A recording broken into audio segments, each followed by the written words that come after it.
Welcome back to the Richer Retailer Podcast. This is part 2 of our inventory series, and things are about to get pretty real. Last time, Dana and I introduced you to Open to Buy, what it is, why it matters, and how it works as the engine behind every single buying decision you make. Really, we call it the inventory engine, because that's really what it is. And now we're going to go deeper with you. In this episode, we're going to pull back the curtain, as they say, on mistakes, on the most common mistakes that we see clients and retail store owners make that are draining their cash, but like quietly, like it's not entirely obvious. I know that I didn't always see them all the time, and we're constantly pointing them out to our clients because, right, you've got a lot of other things going on. You just don't always see it, right? We get that. So we're going to talk about the metrics that tell you exactly how healthy your inventory really is. Not just, oh, I feel like everything looks good, but, I have no temperature and my blood pressure is good. That kind of healthy. We're going to talk about what it actually looks like when a store gets it all right. We're going to be talking about inventory turn. We're going to be talking about stock to sales ratios. We're going to be talking about never out ofs and the real reason why the store of your floor might be full, but that darn bank account feels empty. We're going to talk about that too. If you've ever bought something just because there was money sitting in the account, so you were feeling like you had a little extra money to spend, that would for sure be me. Or if you've been stressed out on the flight home from a trade show, wondering, how much money did I make? Could I spend that much money? Did I write the right things? Oh my gosh, the anguish, the turmoil of not being confident about your decisions, right? Or if you ever wondered why sales feel slow when you're working harder than ever before. I made this episode for you. I did. It's interesting. I'll never forget landing in Vegas and jumping in a Lyft, I think, to get my hotel. And the driver asking, hey, so what are you here for? I said, I'm here for work. Oh, well, do you like to gamble? No, not really. I said, I don't really enjoy gambling. Oh, well, what kind of work do you do? I said, I'm in retail. Wait, you have a store? He said, that is gambling. You gamble every single day. And I just sat back and looked out the window and I thought about how, right, any single decision I make about buying is a gamble. And I want to show you how to mitigate that risk. I want to show you how you can win. That's why we're here today. So let's get into it.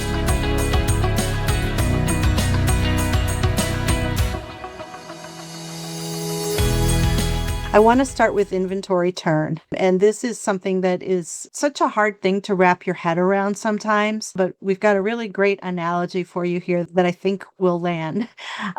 So you want to try to turn your inventory 3 to 4 times a year. Okay. So just think about that for a second. Think about the stores that you shop in, not your own store, the places where you go. If you walk by that store and you see the same thing in the front window, or you walk in and you see the same things, you're like, yeah, I've seen it, and you walk out, right?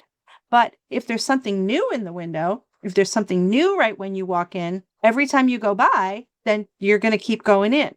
Okay, so that's the first thing. So just picture that. You want to turn it over 3 to 4 times per year.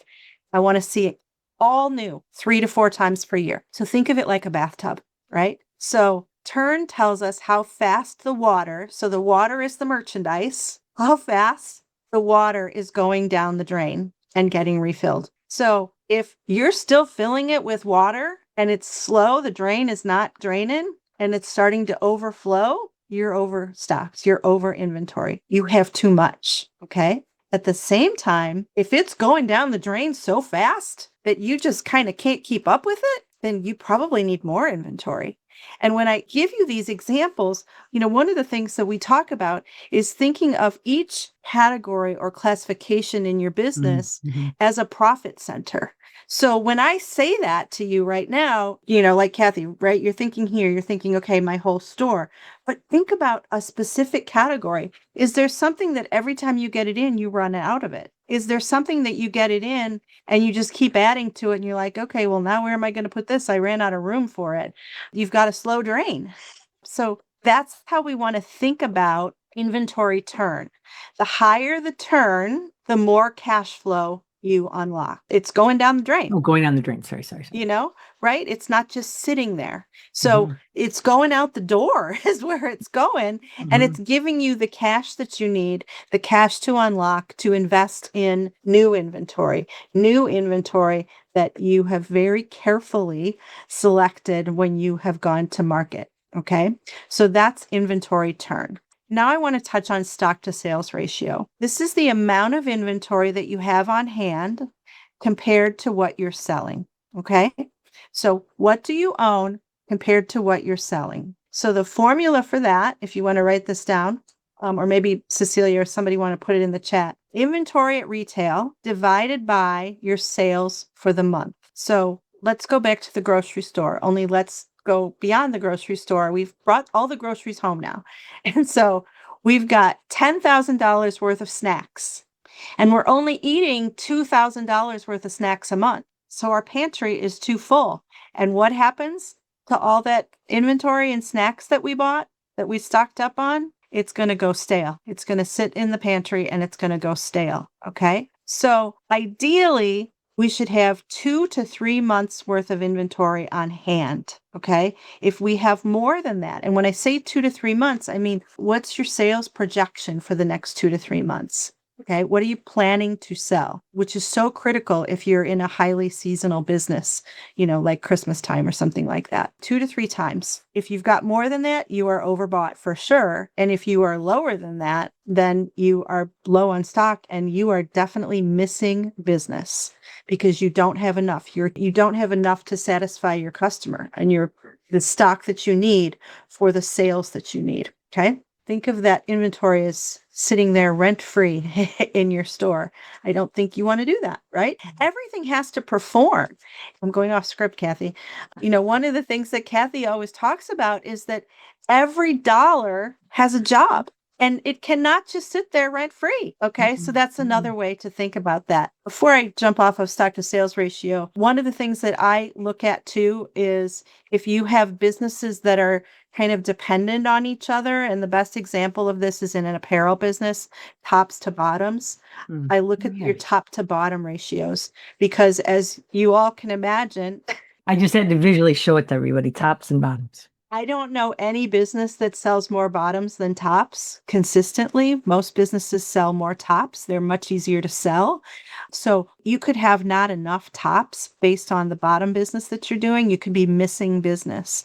So we look at these kinds of ratios as well. But just back to the basic, I know I went off script there, 2 to 3 times, okay? The inventory you have at retail divided by the sales for the month. And again, I would look at this at the classification or category level, and you should have 2 to 3 months worth of inventory. That's your stock to sales ratio. Next, I want to talk about new in 90 days. So important. And honestly, I would argue that if you are in an apparel business, you should probably be at 60 days.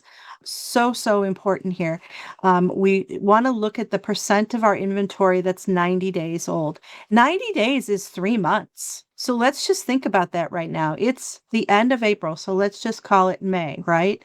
So if we have inventory April, March, February, if we have inventory that came in January, that's pretty old inventory. And so we want to make sure that our goal is above 50%. It should be more than that. We'd like it to be closer to 60 or 70. So if we look at the inventory that we own, either in that classification or in total, at least half of it should be new within the last 90 days. So important. Because remember, your customers coming in, they're like, yeah, I already saw that. They're going to your website. Yeah, nothing new here. They're looking at your social media. Oh, I already saw that. I have seen people post the same picture for 2 months in clothing. And I think to myself, really, you haven't sold that yet? And if I'm a customer, I'm like, yeah, I already saw that. I told you I didn't like it. We vote with our wallet. And if you still have it, that means that we don't like it. Okay. So just think about that. Think about when you walk into like our garden store here, our plants, right? When you walk in and everything's blooming and fresh, unlike Cathy's fern back there, we're into it. We're like, oh, I want to buy this and I want to buy that. We get excited by it. Okay. So if you're doing $500,000 in sales, you should not be spending any more than 48% of that on your inventory in a year. So all of these things are connected. 500 times 0.48. That's how much money you should be spending. $240,000 is how much you should be spending for the whole year. Don't forget that we're going to do that little sales audit at the end. So if you have your sales, your annual sales, plus what your inventory is at retail, and plus what your inventory is at cost right now, we're going to take you through so you can work on some of these numbers. So before I move on, what questions can I answer or do you all have? I'm not really paying attention to the chat. So does anyone have any questions? Did that make sense? Oh, yeah. Darren says, love the point you made about each category being a profit center. Yeah. And thinking of each individual product as a profit center. Absolutely. That gets into the weeds a little bit, though, I'll tell you, Darren. However, if you have key, and we're going to talk about never out ofs in a second here, if you have key best sellers or what we call never out of basics, then yes, you would want to think about those as a profit center as well. The individual items. Yeah. Right. Okay. Anything else, anyone? Where did you get that 48% from? Oh, Raymond, thank you so much for asking that question. It comes from decades, truly. I mean, like since the last century of analysis of where, really, I do know the answer, Raymond. I'm just trying to think of the fastest way to say it because I want to talk about this forever. Okay, so let's look at it this way. Your sales represent 100%. We look at things in terms of percentages because your sales are what they are. If you do $500,000, that's 100%. And so we look at everything as a percentage of what your sales are because that is what it is. And for sure, since the last century, some of those percentages have changed. Payroll, some like subscriptions. I mean, oh my gosh, it's never been more expensive to be in retail because of all the subscriptions that there are now. And so we've had to increase that. So office supplies have gone up. There's all this stuff. But what we have found is that that's exactly, in order to be a profitable retail store, that is precisely the amount of inventory you need. It is. Always. Unless you have like a musical instrument store. Because your initial markup impacts that a little bit. But for 99% of the stores, it's precisely that amount. It works. And like we see this, like I saw it with my own store and I've seen it now with thousands of other stores. 48% is what it needs to be. Yeah, I'm just going to go back to what I said a second ago about every dollar has a job, right? So if this is the 100% of what you sold, this is the 48% that you have to spend on the inventory. And then you've got all the other operational costs that go into your business, which, you know, we work with our clients on to make sure that you're within those benchmarks and that you're not overspending in some areas. And if you are, then we got to figure out where to underspend in other areas. Because to be real, you know, in some places rent is terribly expensive. And if we look at payroll, there's been a lot of minimum wage in a lot of different states. So at any rate, did that help, Ray? Yes. Okay, great. All right, I'm going to move on then. So now when she was talking about overspending, you know, one of the things that we wanted to identify for you were some of the key buying mistakes. But I want you to know that we're going to go through this section pretty fast. If you have a question about it, know that we will stay at the end to answer your questions for sure. So about this particular thing, about some of these buying mistakes, we're going to go through this kind of fast because we want to make sure we have time to go into the audit and everything else. So go ahead, Dana. Okay, so I have seen all of these so many times. So let's start with the first one. Vendor sucker punches. The free shipping crap. If you spend $200, you get free shipping, right? This happens to us as consumers too. Spend $200 and you get free shipping. Well, you know what? So for you, for a store, you just spent that $200 or in the case or extra 200. I mean, I had one client who spent, I don't even remember how much it was, but it was ridiculous. And she saved like $10 in shipping. So now you're going to put yourself in an over inventoried position in one classification where you don't need that inventory, but you need inventory over here. And now you can't buy this inventory because you spent this just to save $8.99 or $10 or whatever it is in shipping. So now you've got 3 months of product that you didn't plan for and that you don't need. So you have to think about that. Vendor pressure. It's going to sell out. You have to place the order right now. There's the minimum order. Okay. I just so love when they say, you're not going to be able to get it later. It's going to sell out. That's such a ploy. Don't fall for it. Okay. Mm-hmm. The test order that becomes, you just buy more than what you need. Okay. A test is a test. And you're always testing something. What are you testing? Are you testing that vendor? So you say that this is like the last one, you say to that vendor, okay, I'm going to test this season, this month, whatever. And I'm going to place this order for $500 or whatever it is to test it. And I want to see how it does. Okay. The other one that we want to really be careful of here is I call them the take the order and run vendors. They sell into you, but they don't sell through. You got to explain that. That is not clear. This is like, and I'm not saying that this was your rep, Cathy. They sell you the inventory, they sell you the merchandise, and you never hear from them again until it's time to buy more. And so they want to sell you the goods, but they're not around to help you sell it. They're not around to help you troubleshoot. They don't call you a week after it came in and say, hey, how's it going? How's it doing? Or give you any suggestions on how to merchandise it, give you suggestions on how to educate your team about it. They need to support you. They need to be a partner with you. And I cannot emphasize that enough. I think so many of our vendors that are out there, not all of them, but many of them are just there to sell in. They're just there to sell you the product. And thank you so much. I'll see you next market. And Right, you don't that's hear so from true. them in between. Okay. Make them be a partner with you. And so that means asking for markdown money if it didn't sell. It means sending it back to them if it did sell. I love this one so much. Well, I don't know why you're not selling it. Kathy's selling it. Well, that's awesome. If Kathy's selling it, how about if we ship my goods that aren't selling to Cathy? Because I'm sure she needs more. Well, they for sure don't want to do that. Okay. So make sure that they are a partner with you. You know, the biggest thing is a lack of planning and a lack of having a strategy behind that plan and then being really intentional about your assortment. So, so, so important. I tell all my clients that when they go to market, they are not allowed to leave paper. And if you know what that means, it means you're not allowed to leave an order because too often folks go to market and they see something cool. I call it the shiny object on Monday and they write an order for it. And then they see another shiny object on Wednesday and they write another order for it. And true story, I had this happen with a client. She goes, I'm so embarrassed. She goes, I just got a box today. This is the third order from a different vendor of something that I bought in market that I just was so excited about at the time. And I didn't really watch my open to buy. And now I have 3 times more than I need. The one thing I still want to make sure that you point out is the whole thing about how if you aren't asking for help from your vendor in terms of markdown dollars, in terms of giveaways, somebody else is, right, Dana? That's exactly right. So I've had clients who have fallen into all these traps before. And it does what I said at the beginning. You spend too much over here, and then you don't have the money to spend over here on the other thing that you really, really need. It's all about your plan. Well, and this is what I want to say is that retail is an art and a science. It is both. Your gut's important and your end planning is important. The science is your numbers and the art is knowing when to trust your gut and your plan at the same time. That's truly it.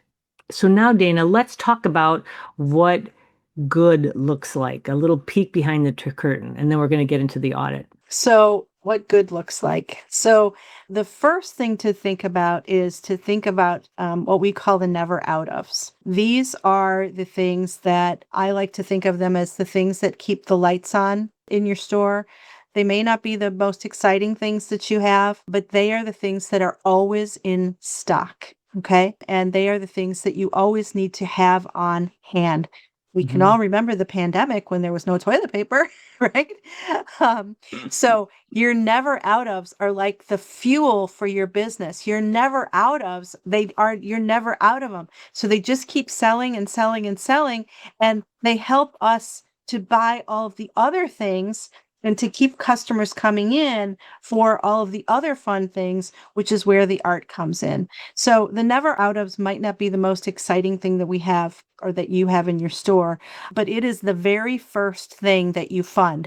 The way that I talked about having to always do the open to buy, that was a very long time ago. And as you guys, I started in this business before computers. So later in life, when we had computers, she used an abacus. That's actually how she got. It was an adding machine, but we have these really great systems with automatic replenishment now, and some of you are perhaps aware of that. Where your POS systems will suggest that automatic replenishment for some of those things. And it really helps us to avoid impulse buying by protecting your open to buy in those never out ofs and making sure that you have the money for it, because that is the fuel for your business. That is really what keeps the lights on. It may not be the most exciting thing, but it is the fuel. And what we have found, most people don't keep enough in stock of never out ofs. You kind of just wait till they sell out and then you reorder it, right? Looking at a stock to sales ratio, what are your sales for this month? If you are anticipating selling $1,000 of it this month, you should have 2 to 1. So you should have $2,000 of inventory for that $1,000 of sales. And doing that for your never out ofs, we know, we've tested this, you can increase your sales by 13% by just doing that. It's incredible. It is amazing.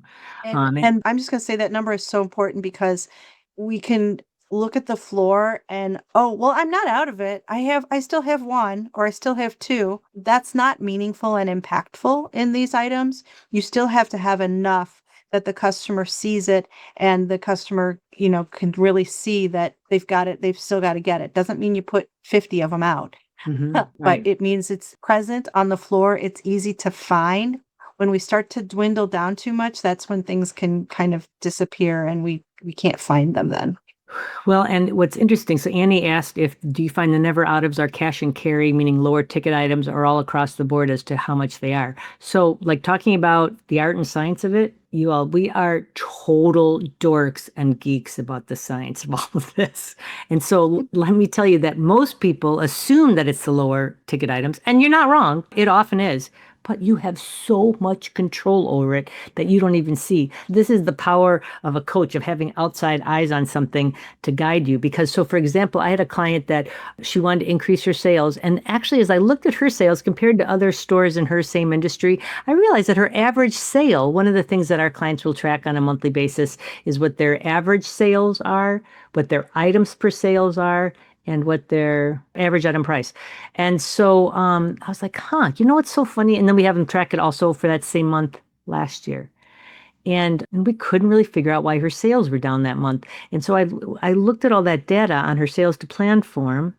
And what I saw was that her average sale had dipped. Like her items per sale were okay, but her average sale had dipped. You guys with me? And so then as I looked down, I saw that her average item price had dipped, right? It had decreased. So because she was selling the same amount, but of less expensive items, of course her sales dropped because of that. And so what we did strategically is that I had her take and move all of the merchandise around her front counter, because frankly, it's the stuff that's on the front counter, right? You can be intentional about this and have a huge impact on your sales. So I had her redo it. We looked at what her average sale is, and we re-merchandised her front counter with items that she felt could pick up and carry, like not really cash and carry because they weren't all cheap, but we felt like they were impulse items, right? And so we had her re-merchandise her whole front counter with those items. They were at her average sale price or higher, okay? Her sales increased the next month because she was showing people these more expensive items. She had a couple items that were $100, $50. Like you wouldn't think of putting those around your register. Why not? So it's incredible how powerful that can be. Do you want to answer the other question there from Bloom and Grace, Dana? We run into the problem that we live in a small town and have to order such large quantities of items. So how do we move through some of that? That is a great question. And that is really, really difficult. I would say to you that you're going to have to probably see what you can negotiate with that vendor. Are there other small businesses like yours, maybe somewhat near you, maybe not even near you, that you can kind of share? I'll take half and you take half, do that kind of thing. Ask the vendor to hold on to it and say, I'll meet the minimum, but I cannot take it in all this month. I can take in a third of it this month, a third of it next month, and so on, or half and half. That's another thing that you can possibly do. Mm-hmm. If they want your business, they will find a way to work with you. Mm-hmm. Guaranteed. I was just going to say another thing is that we used a strategy where we had a client actually to bring in a large amount like that. And then we just made a big deal about it. Like we created an event around how much stuff they had gotten in and talked about how you're never going to see this much. You're never going to have this much selection again, because you talked about stock to sales ratio. You have so much stock, you have to increase your sales. So make a big deal about it. Make an event about it. This is the time to buy all of this stuff. Also, like there's people underestimate how when you do something fun in your store, it creates more traffic and it gives people a reason to buy for sure. It's really powerful. It's really about, because what has to happen about open to buy, you can be very strategic about it, but you'll have some specific situations like that. And how do you handle it? And what we love is that we get to give you a strategy about those things too. So an example on kitchen towels is that you can sell 4 or 6, but have to get 12. So then number one, have you looked at another vendor? Or are you talking about geometry? I forget if geometry you have to buy 12 or not. But for sure, look at another vendor. Or you could do a pre-sale of it. You know what I mean by pre-sale? A lot of people do this where they put them out on their social media and say, hey, we're looking to bring, this or that in kind of thing, and get their customers to vote on them. And then they know which ones to bring in and which ones not to bring in, or to literally pre-sell it and say, we're only going to have 12 of these. So who wants in? And you take their order and you tell them, it'll be in 3 weeks or whatever it is. And you literally pre-sell it. But I love this idea of creating an event around it. So what I was going to share is that I had another client who last holiday season did sort of a gift item at just a really great price. It was a candle and this little cardinal that is one of her never out ofs. Oh, this is a good story. And she put this together in a cute little box and everything. Don't remember how many she ordered. I want to say it was like 200 of them. And she sold out really quickly. And she had worked out with the vendor in advance to say, hey, if I need more, can I get more? I'll place my order by this date. Well, guess what? She went back to the vendor to do that, and the vendor had sold out and she couldn't get any more. So she lost business on that, which is unfortunate. But you know what? Now we know. And so next year she will buy more and she will be better prepared for it. But she took a little bit of a risk in doing that. She basically took 2 of her bestseller never out ofs and joined them together in a holiday box for the holiday season. And it was incredibly, incredibly successful. So this year, I think we'll front load that a little bit more and bring it in with a plan and be really intentional and careful about it, because we know that we can grow that business for sure. But I will say a word about front loading, which is what I think a lot happens to a lot of stores, which is one of these vendor traps that you get into. Where the vendor says, you have to get your order in, and then you start front loading and you bring everything in for the season in the beginning of the season. That's not the way to do business anymore. There was a time when that was the way. That time is long, long gone, because the way customers shop today is that they come in with some regularity, whether it's they come to you either physically into your store, they come to you on your social media, they visit you on your web page. And if there's always something new and interesting there, you're going to bring them in every time. And so you don't want to front load it and say, okay, here it is, here's everything, and then have it sit there for 3 months. You want to flow it in, keep them coming, keep them wondering what the next thing is that you're going to bring in. Yeah, there's a lot of stuff to juggle in this ecosystem. That is for darn sure. So that's why I really appreciate your question there, Bloom and Grace. I really do. But a pre-sale is just doing it in your store with an event around it, and showing people how well it works. I mean, whatever, that kind of thing. Or doing it as a trunk show by saying, listen, we have all this stuff in. We're not going to have it forever, which is true. You, of course, always have to maintain your integrity. I'm not telling you to lie in any way, but you won't have it forever because you're going to be selling it. So there's always that. Heidi, yeah, you brought up a great idea about bundling. Can you unmute? Because that is something that people struggle with. I'd love for you to share how bundling has worked for you. Bundling has worked for me in a couple of different ways. If I have a high seller, I bundle it with an item that's not such a high seller, and then those 2 items together will go. Different. And what about the price point? What do you find the price point usually is? Bundling, you don't always have to lower the price if you just bundle it and it's a value to get that thing together. But I mean, you lower it a little bit so they think they're getting something special. Like I sell Christian items. I'm all Christian all the time. So if I bundle like some Bible covers with some highlighters that, the highlighters are going well, some of the Bible covers that aren't, or something like that. So that's what I meant when I asked about the price. It wasn't so much if you gave a discount, but how do you decide what to bundle? But so that's a great idea so you're bundling it based on usage. So as you think about it, just as a woman, what would you think they could maybe bundle kitchen towels with? Oh gosh. I have kitchen stuff. Put them with a mug or some spoons or just a couple of ideas. I have some kitchen towels here that aren't moving, so now that I'm thinking about it, I'm gonna probably do something like that.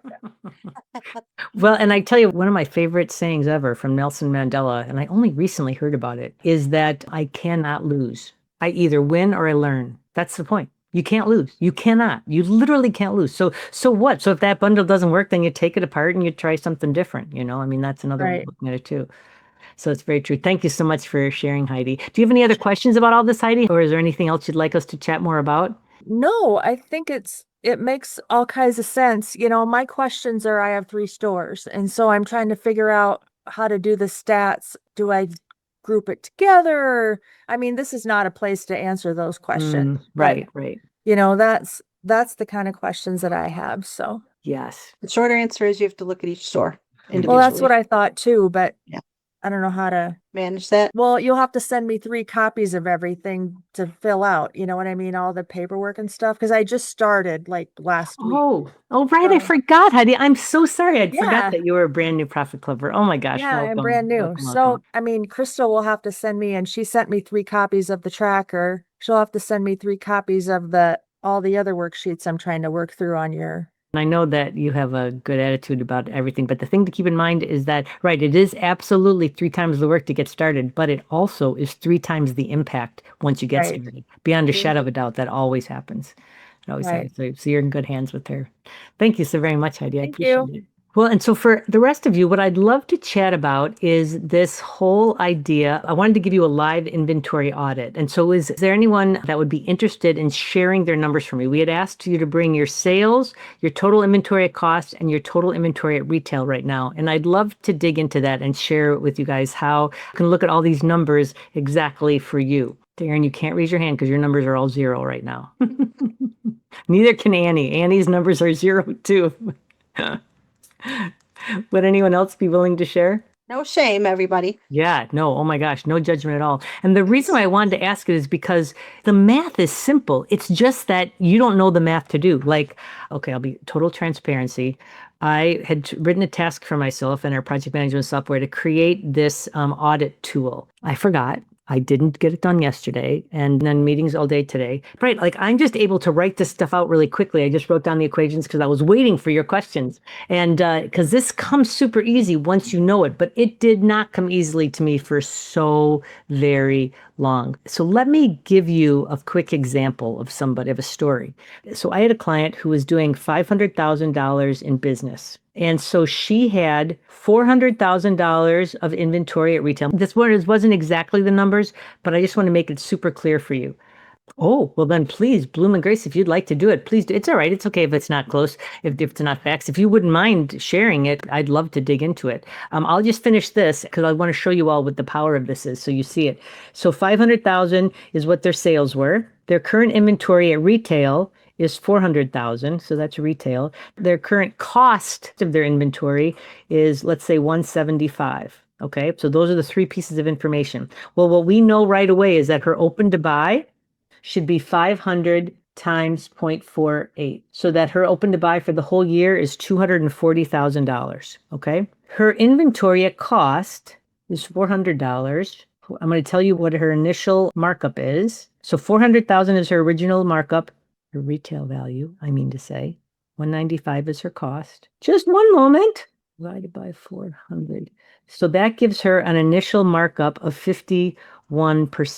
Now, what I'll tell you that we have learned is that you must have, this is always controversial, I know, but we tell our clients now you have to have a minimum of an initial markup of 55%. And honestly, we are having our clients aim for 60. That's really what it is. So I'm going to tell you right now, I'm going to figure this out at 60%. So what I want you to know is that 195 of inventory, okay, so 195 divided by 40, divided by 0.4. So if she takes it up at a 60% initial markup, which is where she should be, then that $195,000 at cost equals $488,000 of inventory at retail. She right now has that $195 priced at $400. So that gives her an additional $88,000 of margin. I'm not telling you, I would always be super honest with you. I'm not telling you that she makes $88,000 just suddenly because she did it, but I'll tell you, she has much more chance to do it because she has $88,000 more of inventory sitting on her floor that she can take markdowns on. She can do all that stuff, right? That's the thing that's so amazing. Would you mind typing that down? So it's the sales were 500,000, the retail value was 400,000, and the cost value was 195. So that's the thing about the markup. Then the other thing is that the amount of inventory she should have. So what I like to do is take their current inventory, 400, and I multiply that times 3 because your turn should be 3 times a year. Oops, no, divided by 400 times 3. So if she has $400,000 worth of inventory at cost times 3, that's 1.2 million. That's how much business she should be doing. She's doing 500. She's way over inventory. She needs to have our sales that work process right immediately, right? Does that make sense to everybody? So it's sales, inventory at retail, and inventory at cost. So she's way over inventory. So this is great news. You cannot lose because now it tells you what action you need to take. And the other thing I'm really proud of what we do is that we don't just tell you we don't just give you the open to buy about bringing inventory in. We have a whole process for it where we also help you move the inventory out. So that's what's really powerful about it. The other thing I'll tell you is that, so to use her as an example, she's doing $500,000 in sales. What we know is that what our average results are, we get a 16% increase in sales that first year. So 500 times 580. Oh, Dana, were you able to share that in the chat there? I'm just putting the formula in. No, I was just asking to share what the original numbers were. But if you could just do 500,000 now, then to 580. So our typical results is that we see an $80,000 of increase of sales. And then that inventory she has of 400,000, what we do is we take what her sales are now, 500, and I divide them by 3, just to give you an idea.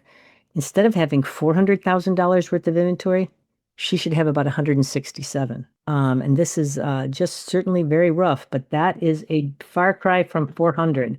So she has Instead of what, 400? Correct.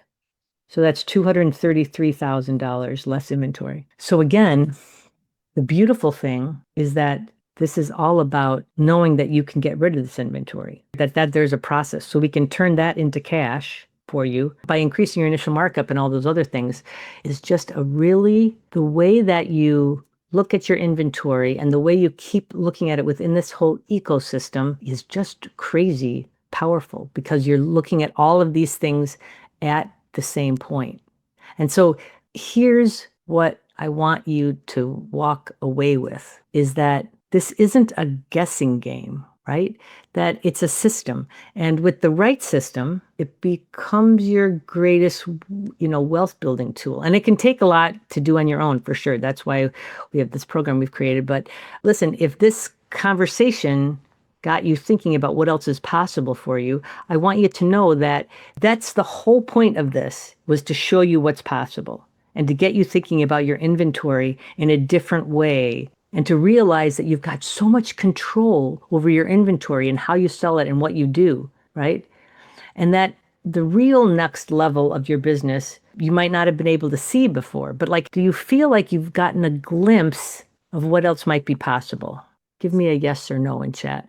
While you guys are responding to that, I was just going to share that I have another client who does about $230,000 a year, give or take. And just this year alone, right now, year to date, she has increased her sales by 14%. Her inventory is down by 40%, and her receiving is down by 26%. So even though she's bringing in less inventory and she has less inventory compared to a year ago, she's doing more business and she's increased her cash flow by 45%. It's because she's turning it. And I will tell you, all those pitfalls that I talked about a minute ago, she was like the star student of those. Yeah, right.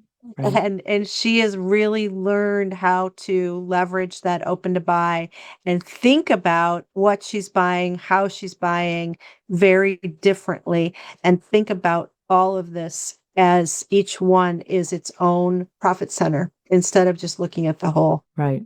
Because our entire goal here was to get you to look at inventory differently. And Heidi, I will do your example for just a second too. Gretchen said that they're overstocked in the wrong stuff and turning too slowly. Thanks for helping frame that. Yeah, no, I completely get it. I'm so grateful. Gray and Bloom and Grace talked about how they buy for 2 seasons. So how can we turn our inventory 3 times a year? Yes, I will answer that question in just a second. We With it, buy Annette. 2 seasons, spring, summer, and fall, winter a year. How can we turn our inventory 3 times a year? That is such a great question, Ray. Sounds to me like you might be front loading it. You need to be delivering inventory for sure every month, not at the beginning of the spring, summer, or at the beginning of the spring, beginning of summer. You need to be flowing that inventory every month. And I would even tell you to flow it practically weekly. It helps your cash flow too. But you need to flow that inventory, give the customer a reason to come in, not, hey, the spring assortment is here, come on in. We won't get any more in until June. It needs to be constantly flowing. And remember what Dana said is that if you sit there and think that, and I'm not saying Ray thinks this, but I'm not throwing him under the bus, but I'm just saying if you sit and think that you can't do that, you don't understand my business is just seasonal. We work with clients that are all seasonal. We understand that there, and really what has to be changed then is your perspective of the flow of your inventory, and you'd be shocked at the information that you can get from your vendors. They'd just rather not help you. But the whole point is that if you're asking how to get to these numbers, if you're asking how to handle it differently, the fact is that you don't have a system right now. That's the fact. That's the fact and the problem. And so there's really 3 doors for what's next, right? The first one is that you continue to do it alone, which is fine. The other thing is to hire a consultant who will just can do all this stuff for you and just give you the information, or you can do it together with us. Like, this is what we do so that we teach you so that you learn also how to look at the numbers and how to take control of this.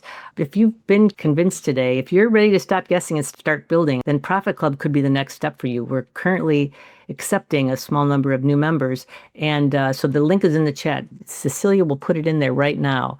It's really exciting. What's also really exciting is that we've been able to actually sold out the last 5 months. And so we're full up for May, but we're taking people for June. So I just wanted to let you all know that because I wanted to honor your time of being here. Now I'm happy to continue to dive into any other questions you have, but it's all about the system. There are systems for all of these things. We've been doing this for so long. So your questions, that's why I wanted you to bring them, is because we really wanted to show you a different way of handling some of this. And if you're interested in learning more, you can check out the inventory engine. We go through. It's a great doc that goes through exactly what to do, and you can set up a call with Crystal. She'd be honored to walk you through this. Alrighty, that's a wrap on part 2. If something hit home today, finally seeing your inventory as a living ecosystem, let me tell you that this wasn't an accident. Dana and I worked so hard to build this, to open your eyes, and to show you how this inventory engine of yours works. And I hope it's working. I hope this effort we put into it, opening your eyes, is working. But here's the thing. Knowing is only half the battle. The other half is having a system. So stay tuned for part 3, where Dana and I get into exactly what that system looks like and how stores just like yours are freeing up real cash and unlocking great, incredible growth. And make sure you've subscribed and you've hit followed, right? So you don't miss it. Part 3 is coming, and trust me, you're going to want to be there. You're not going to want to miss this.